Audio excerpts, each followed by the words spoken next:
The emergency that changed everything. The morning shift on Station Zarian began like any other. Tobias readjusted his tool belt as he walked through the engineering section, his boots echoing against the metal flooring. At 34, he had spent 8 years maintaining the massive orbital station that served as neutral ground between human and alien territories. The work was steady, the pay decent, and the view of 3 different star systems through the observation windows never got old. When worlds collide, Tobias moved through the corridors with practiced ease. Station Zarian hummed with activity from dozens of different species. Humans worked alongside Keltharians, whose blue skin shimmered under the artificial lights. Tall, spider-like arachnids scuttled through maintenance shafts, while stocky Terrans operated heavy machinery. It was controlled chaos, but it worked. Today's assignment took him to the water recycling plant in Section 7. As he rounded the corner, he spotted his usual partner for this sector. Navarra was already at work, her slender blue fingers dancing over a control panel. The young Keltharian had been assigned to his team 3 months ago, and despite the language barrier, they had developed an efficient working rhythm. The first Science Navarra looked up as Tobias approached, her large amber eyes reflecting the station's lights. She spoke in her native tongue, then switched to broken human standard, water pressure dropping in Tank 4. I checked filters now. Tobias nodded and moved to the backup systems. I'll run diagnostics on the pumps. We should have this fixed before the lunch shift. He glanced at Navarra as he worked. Something seemed different about her today. Her usual steady movements appeared slightly unsteady, and she paused occasionally to press a hand against her chest. The diagnostic readout showed normal pump function when Tobias heard a soft sound behind him. He turned to see Navarra, swaying on her feet, her blue skin taking on a pale grayish tint. Her tools clattered to the floor as she reached out for support that wasn't there.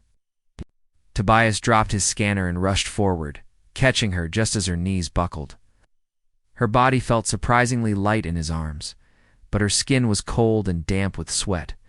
Her amber eyes rolled back, showing only the whites. Emergency response. Tobias activated his CUM unit with one hand while supporting Navarra with the other. Medical emergency in Section 7, water treatment facility. I need a medic team now. Voice was calm and professional, but his heart was racing. He had seen workplace accidents before, but nothing like this. He carefully lowered Navarra to the floor, making sure her airway was clear. Her breathing was rapid and shallow, and her chest rose and fell in an irregular pattern. Through her work shirt, he could see 2 distinct areas of movement. He remembered from the diversity training that Keltharians had twin hearts, but both seemed to be struggling the race against time. Dr. Helena Voss arrived with her medical team within minutes. The station's chief medical officer was known for her quick thinking and steady hands. She knelt beside Navarra, running a portable scanner over her chest, while her assistants prepared an anti-gravity stretcher. What happened? Dr. Voss asked as she worked, her fingers flying over the scanner's controls. She was working normally, then just collapsed, Tobias replied. She seemed tired earlier, but I thought she was just having an off day. Dr. Voss frowned at the scanner readout. Both hearts are showing irregular patterns. This isn't good. We need to get her to the medical bay immediately. The terrible discovery as the medical team prepared to move Navarra. Her eyes fluttered open. She looked directly at Tobias, her amber gaze unfocused but somehow intense. She whispered something in Keltharian, then repeated it in human standard, her voice barely audible. Thank you for catching me when I fell. Tobias felt something tighten in his chest. There was a dignity in her voice, even in pain, that made him want to do more than just stand by helplessly. You're going to be fine, he said, though he wasn't sure he believed it himself.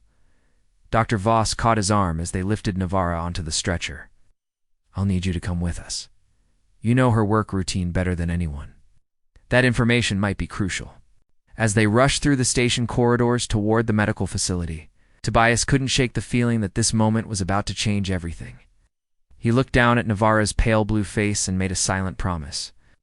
Whatever was wrong, whatever it took, he would help her survive this day. The medical bay doors slid shut behind them, and the real fight for Navarra's life began.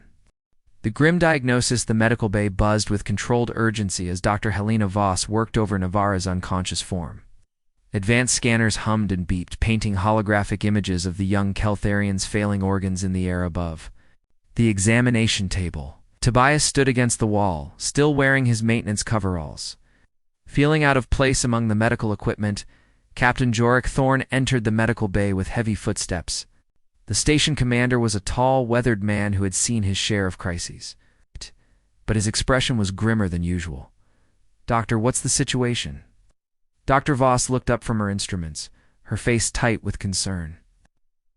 "An advanced failure? It's a genetic condition called twin heart syndrome. Rare, but fatal, without immediate intervention." When hope seems lost, the medical bay doors opened again, and an elderly Keltharian entered.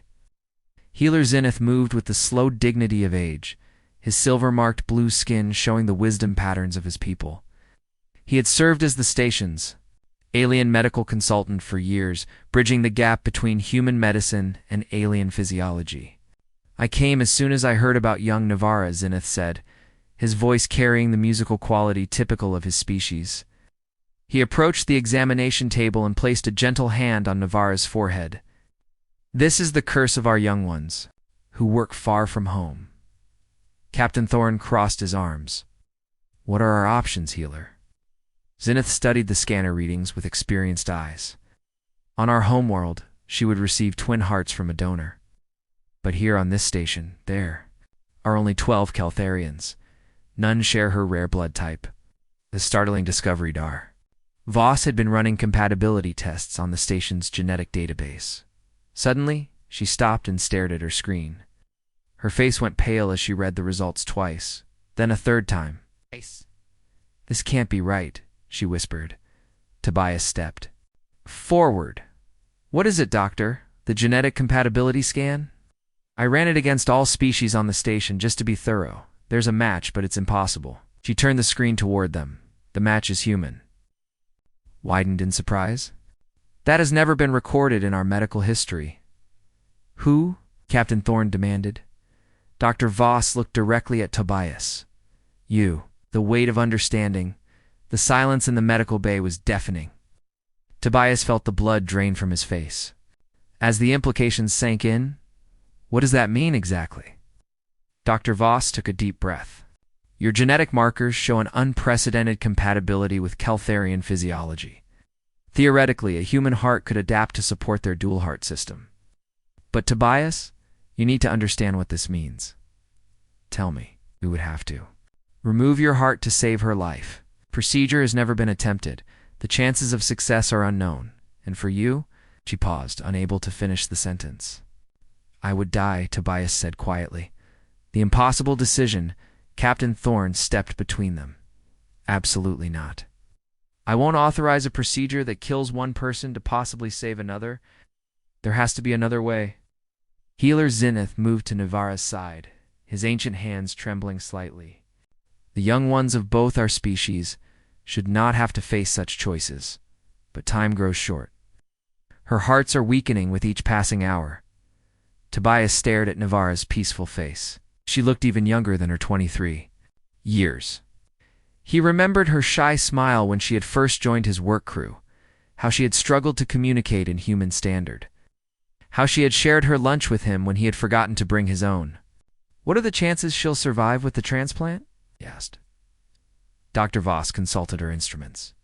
"With your heart and immediate postoperative care, I'd estimate 60 to 70%. The compatibility is remarkable, almost like your species were designed to help each other." The choice that defines humanity, Tobias walked to the observation window overlooking the main concourse. Below, humans and aliens moved together in their daily routines, each species contributing to the station's success. He thought about his sister Myra, back on Earth, about the promotion he had been hoping for. About the small apartment he had been saving to buy. Then he thought about Navarra's gratitude when he had helped her fix her first major system failure. The pride in her voice when she had mastered a difficult repair technique.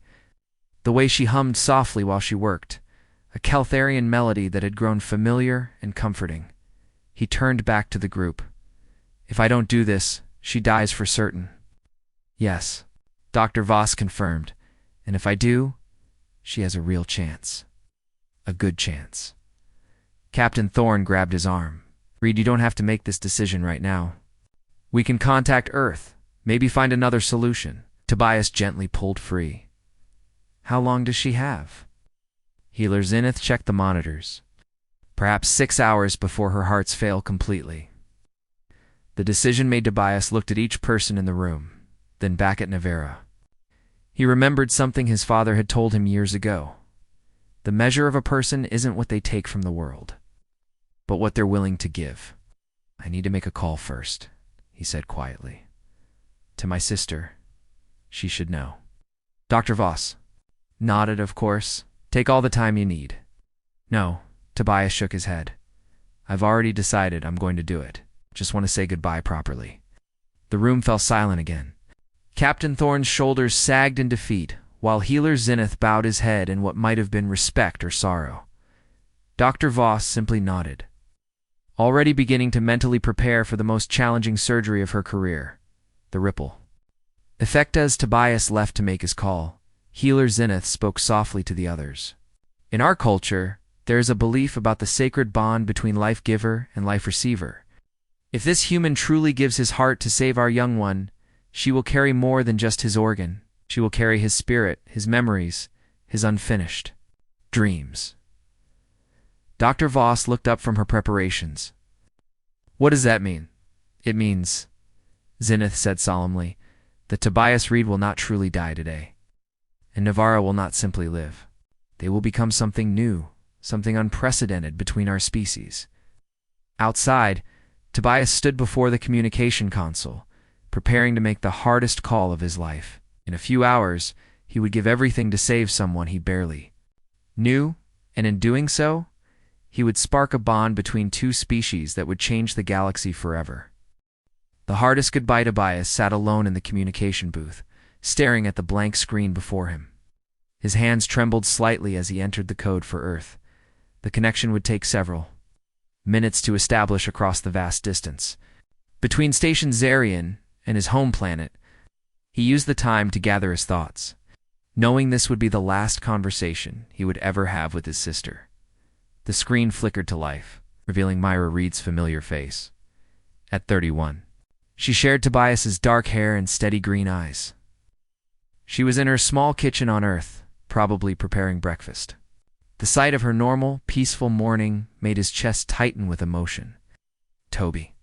Myra's face lit up with surprise and joy. This is unexpected. How are things on the station? You look serious? Tobias forced a smile. Hey, Myra, I need to tell you something important. Something that's going to be hard to hear. The weight of Truth Mira's expression shifted to concern as Tobias explained the situation. He told her about Navarra, about the medical crisis, about the impossible compatibility that made him the only hope for saving a young alien's life. He watched his sister's face change from confusion to understanding to horror. No, Tobias. No. Tears began streaming down Mira's face. There has to be another way. Can't they contact the Keltharian homeworld? Can't they find someone else? There isn't time, Tobias said gently. She has maybe 5 hours left. Even if we could reach their homeworld, it would take days to get. A donor here. Myra stood up abruptly, pacing out of frame before returning to the screen. This is insane. You barely know this alien. You have a life, Toby. You have me. You have your job. You have plans. You are going to visit me next month. The bonds that mattered to Tobias felt his throat tighten, but kept his voice steady. Mira, do you remember what Dad used to say about how we measure a person? Don't, she whispered. Don't use Dad's words to justify this. He said the measure of a person isn't what they take from the world, but what they're willing to give. I've taken 34 years from this universe, Mira. I've had love, friendship, purpose. This young woman has barely lived. She deserves a chance. Mira wiped her eyes, her voice breaking. But what about me? What about your life? You're throwing everything away for a stranger. She's not a stranger anymore, Tobias said quietly. The moment I caught her when she fell, she became someone I cared about. And Mira, you're the strongest person I know. You'll be okay. You have? David, you have your career. You have a whole life ahead of you. The sisters' blessing for several minutes. They sat in silence, across the vast distance of space. Mira cried quietly while Tobias memorized every detail of her face. Finally, she spoke, her voice small, but resolute. If this is truly what you believe you have to do, then I won't try to stop you. But promise me something, Toby. Anything. Promise. Me, this alien girl, will know what you gave up for her. Promise me she'll understand the weight of your sacrifice. I promise. Mira nodded, wiping her tears. I love you, big brother. I'm proud of you, even if I hate your decision. I love you too, Mira. Take care of yourself. And remember, this isn't goodbye forever. In a way, I'll still be out here among the stars. The ancient ritual after ending the call, Tobias returned to the medical bay to find a remarkable scene. Elder Corinth, the most senior Keltharian on the station, had arrived along with several other aliens, representing different species. Word of Tobias's sacrifice had spread quickly through the station's close-knit community. Elder Corinth was ancient even by Keltharian standards. His blue skin was marked with intricate silver patterns that seemed to shift and flow in the light. His presence commanded respect from all species. He approached Tobias with slow, ceremonial movements. Young human, Elder Corinth, spoke in perfect standard language, his voice carrying the weight of centuries. What you propose to do has never been attempted in the recorded history of any civilization. It would give your life essence to preserve one of our young ones. Tobias nodded. Yes, Elder. In our most ancient traditions, there is a concept called the sacred bond. When one being willingly sacrifices their life essence to preserve another, they become eternally connected. The receiver carries not just the physical gift, but the memories, dreams, and spirit of the giver. The deeper meaning der. Voss looked up from her surgical preparations. What does that mean practically? Elder Corinth turned his ancient gaze to her. It means that young Navarra will awaken with more than just this human's heart beating in her chest. She will carry his knowledge, his emotions, his unfulfilled dreams. She will speak his language as fluently as her own. She will remember places she has never been, people she has never met, Healer Zenith added. Our medical texts speak of this phenomenon, though it was considered legend. The life giver and life receiver become two halves of a single soul. Tobias felt a chill run down his spine.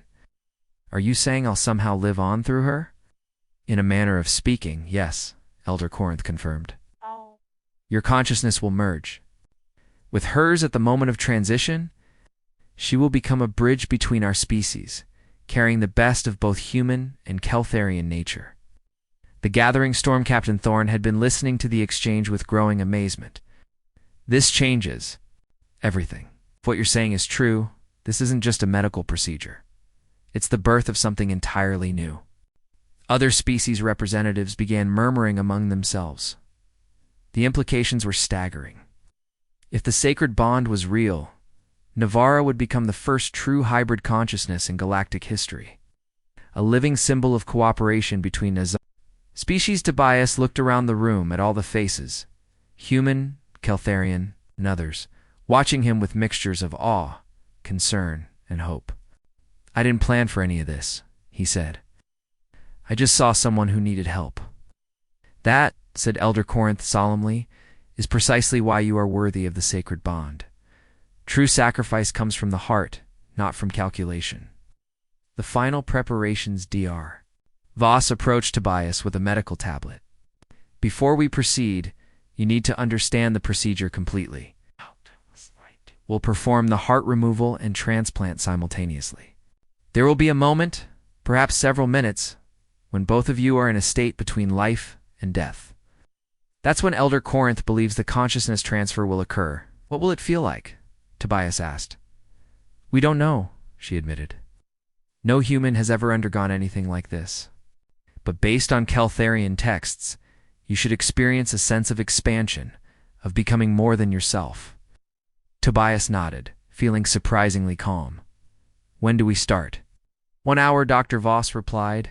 I need time to prepare both of you physically and set up the equipment for the consciousness monitoring. As the medical team moved into final preparations, Tobias sat beside Navarra's bed.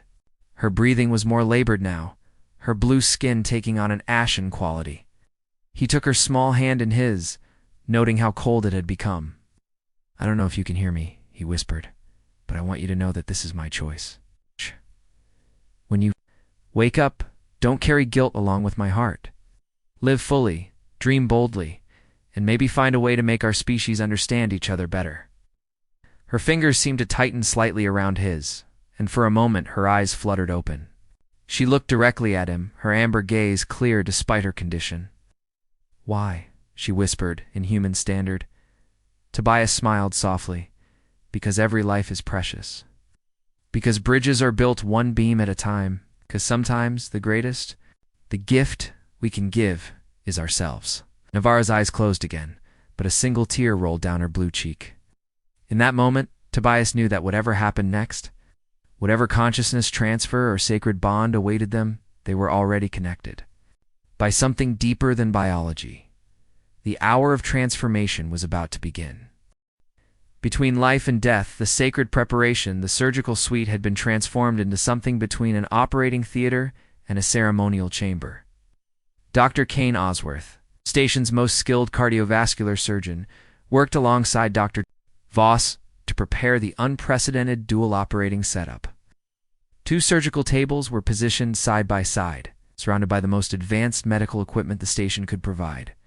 Tech Priest Valdris, a younger Keltharian with intricate silver markings covering his arms and face, prepared the consciousness transfer apparatus. Ancient crystalline devices hummed softly beside modern human technology, creating an otherworldly atmosphere in the sterile room. Tobias lay on the left table, his chest marked for the incision that would remove his heart. Despite the sedatives, he remained conscious for the ritual preparation.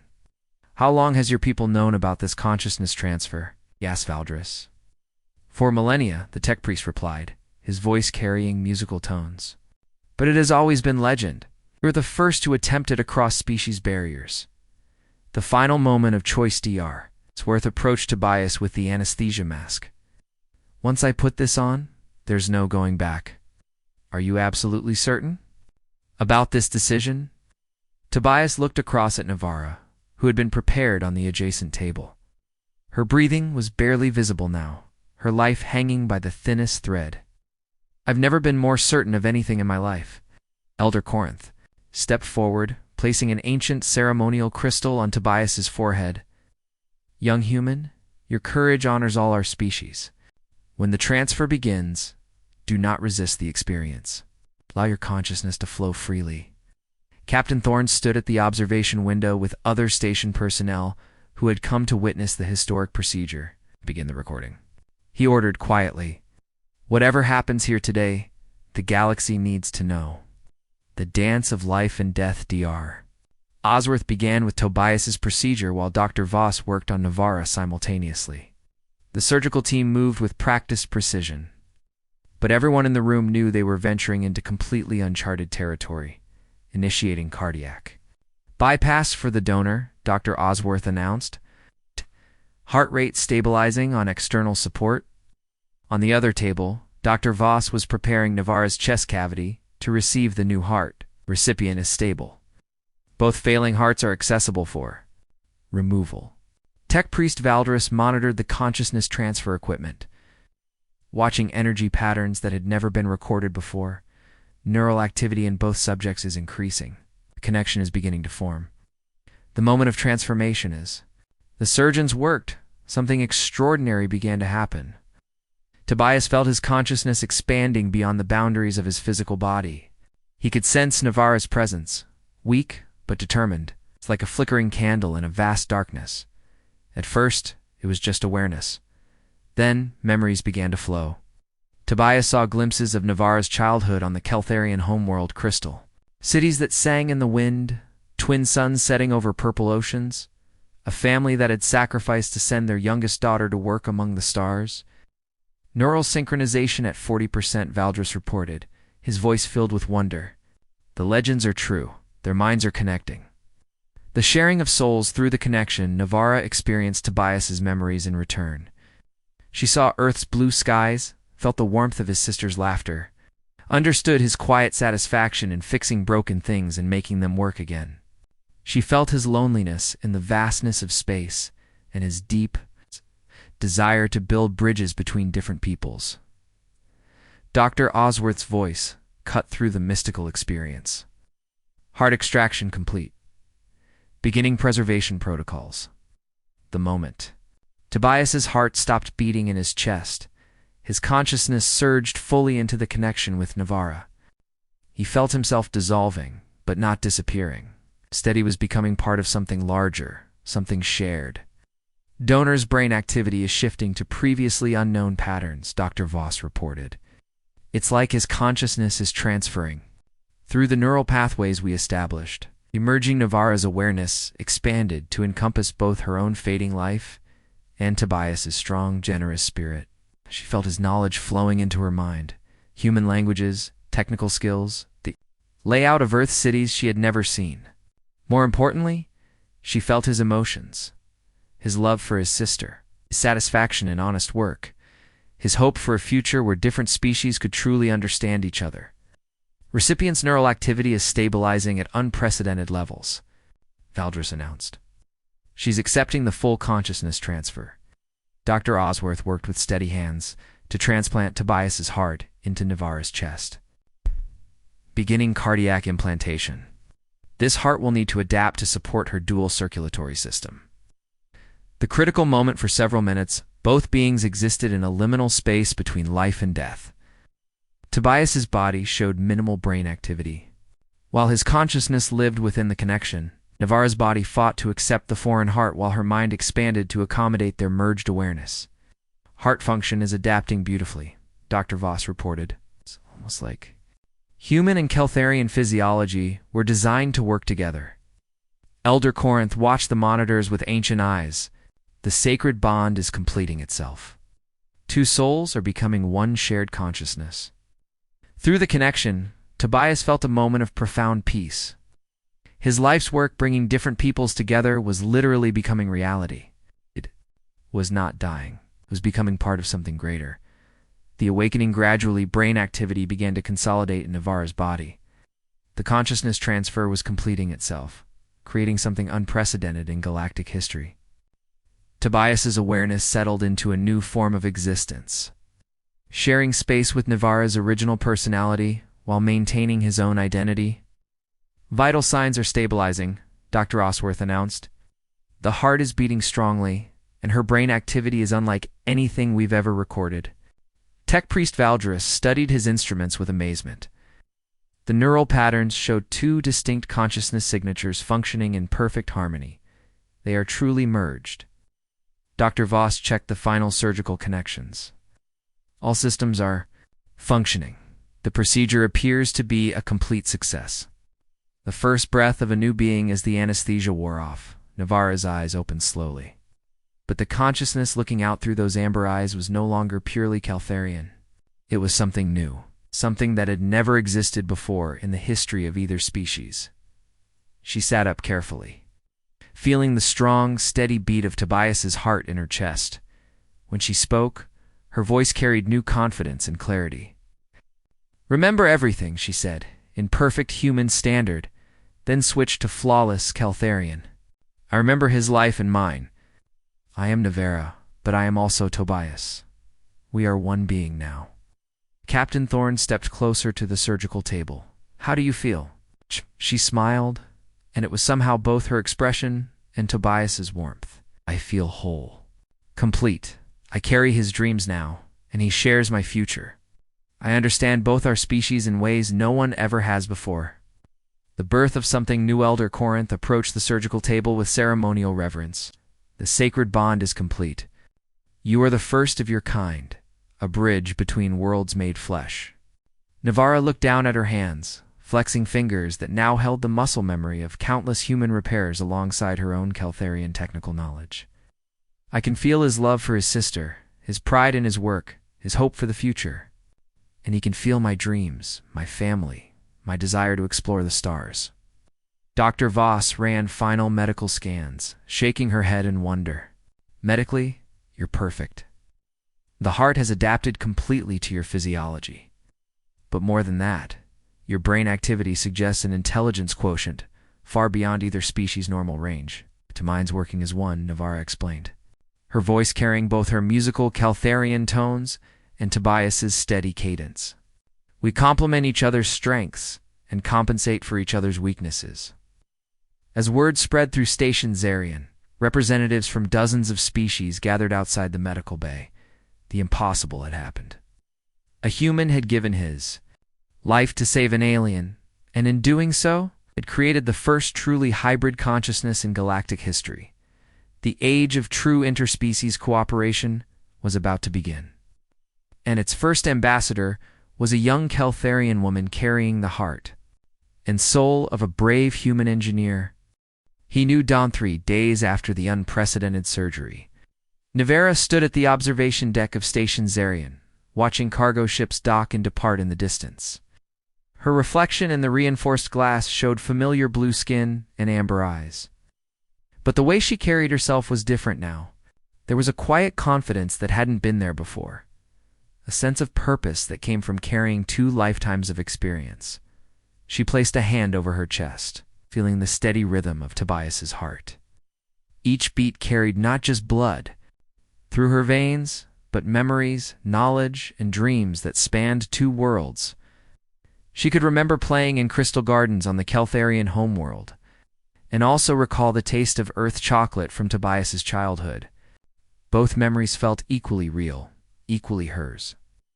The integration is remarkable, Dr. Voss said, approaching with her daily medical scanner. Your brain activity shows perfect synchronization between both consciousness patterns. The first test captain, Thorne, joined them at the observation deck, carrying a technical manual and looking troubled. Navarra, we have a situation. The main fusion reactor in Section 12 is showing irregular patterns. Our best engineers have been working on it for hours, but they can't identify the problem. Navarra took the manual and scanned the technical readouts. Immediately, she saw the issue through a combination of her original Caltharian intuition for energy patterns and Tobias's human methodical approach to mechanical systems. The harmonic frequency is off by 0.03%, she said, her fingers dancing over the diagnostic data. It's causing resonance in the secondary coils. The solution requires both human engineering principles and Caltharian energy manipulation techniques. She handed the manual back to Captain Thorne. I can fix it, but I'll need access to both human tools and Caltharian crystals. Navarra, worker in Section 12, Navarra worked with unprecedented skill and knowledge. Her hands moved with the precision of Tobias's years of maintenance experience, while her enhanced senses detected energy fluctuations that no human could perceive.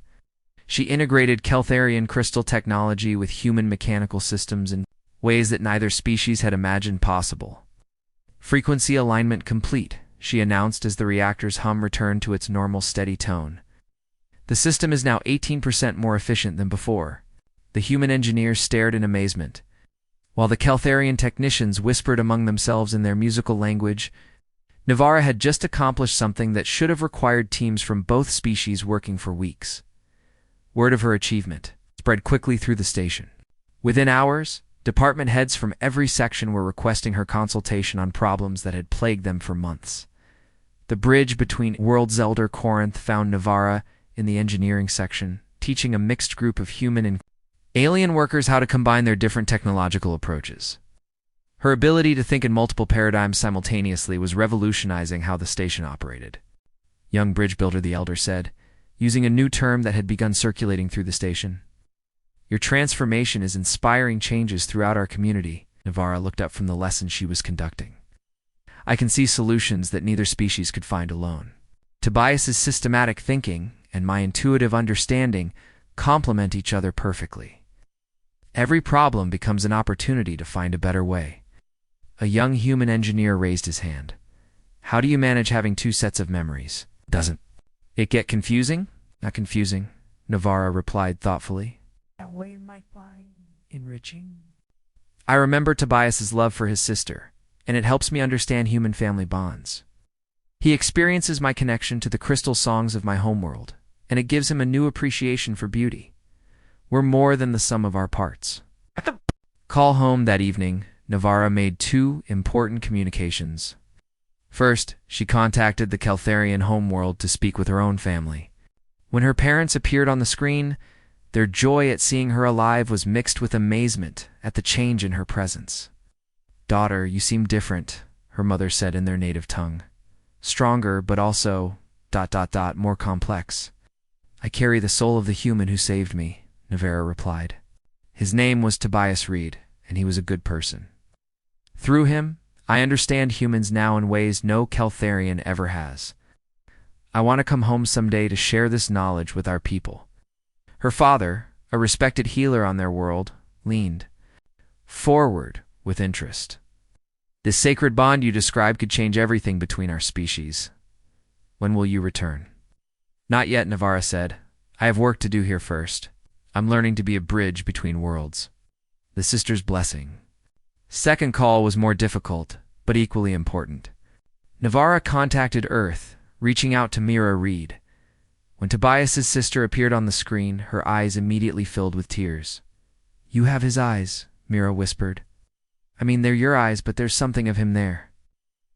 "Here," Navarra said gently. "His love for you, his memories of your childhood together, his pride in your accomplishments. I carry all of it, and it's beautiful." Mira wiped her eyes. Can you tell me something only he would know?" Navarra smiled with an expression that was uniquely hers but carried Tobias's warmth. "He remembers the time you were 8 years old and broke your father's antique telescope. You were terrified to tell him, so Tobias took the blame. He spent 2 weeks doing extra chores as punishment, but he said your relief was worth it." Mira broke down completely. "That's him. That's my brother. He wants you to know that he's not gone," Navarra continued. "He's just ... expanded.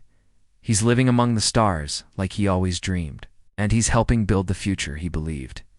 In the new position, Captain Thorne summoned Navarra to his office a week after the surgery. The station commander looked tired but hopeful as he gestured for her to sit. "Navarra, I've been in contact with both human and Caltharian authorities about your unique situation. They're fascinated, and frankly, so am I. I'd like to offer you a new position on the station." "What kind of position?" "Chief Integration Officer. It's a newly created role. You'd be responsible for finding ways to better combine our different species technologies, resolving cross-cultural conflicts, serving as a living example of what cooperation can achieve." Navarra felt both her own excitement and Tobias's satisfaction at being offered meaningful work. "I accept. But I have conditions." Captain Thorne raised an eyebrow. "Such as, I want to establish an exchange program between human and Caltharian worlds. Engineers, healers, artists, people who can learn from each other and take that knowledge home. I want to create more bridges, not just be one myself." The ripple effect within a month, Station Zarian had become the most efficiently operated facility in the sector. Navarra's integration of human and Caltharian approaches had solved problems that had existed since the station's construction. More importantly, her presence had inspired unprecedented cooperation between species. Human workers began learning Caltharian energy manipulation techniques, while Caltharian technicians embraced human systematic problem-solving methods. Barriers between species were dissolving, replaced by curiosity and mutual respect. Navarra established regular video conferences between the station and both Earth and the Caltharian homeworld. She shared technical innovations, cultural insights, and most importantly, her own story of transformation. News of the sacred bond spread throughout the galaxy, inspiring other species to reconsider their relationships with each other. The living legacy standing once again at the observation deck. Navarra watched as a new transport arrived, carrying the first group of human Caltharian exchange students. Young people from both worlds who wanted to learn from each other. Inspired by her example, she touched her chest, feeling Tobias's heartbeat steady and strong. "Can you see this?" she whispered to the part of him that lived within her. "Sacrifice didn't just save one life. It's changing everything." In response, she felt a warm surge of satisfaction and love. Tobias's emotions, but also her own now. They were truly one being, greater than either had been alone. Dr. Voss approached. With her regular medical update, all systems still perfect. "How do you feel about the future?" Navarra smiled, her amber eyes reflecting both worlds she now called home. "I feel hopeful." Tobias dreamed of a galaxy where different species understood each other. "I have the memories, knowledge, and perspective to help make that dream real." The new beginning as the transport docked and young faces from two different worlds prepared to meet and learn from each other, Navarra felt the weight of her purpose. She was no longer just Navarra, the young Keltharian worker who had collapsed in a maintenance corridor. She was no longer just carrying the heart of Tobias Reed, the human engineer who had given everything to save a stranger. She was something new, something unprecedented, a living bridge between worlds. Proof that the greatest barriers could be overcome through sacrifice, courage, and love. Her story had already begun inspiring changes throughout the galaxy as other species reconsidered what was possible when different peoples chose cooperation over conflict.